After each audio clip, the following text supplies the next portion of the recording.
বীরগাথার যে বীর থাকে প্লিজ এটা নিয়ে যুগে যুগে লেখালেখি হবে, স্মরণ করবে এই লোককে। এই যে এখানে মাটির তলে শুয়ে আছে,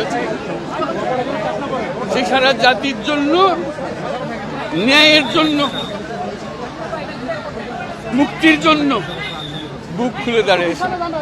যে একটা মানুষ, একটা ছেলে বন্দুকের সামনে হাত উঠাইয়া দাঁড়াইয়া আছে, মারেন, গুলি করছে, একটু টল করছে, আবার ধরছে, তারপর আরেকগুলো।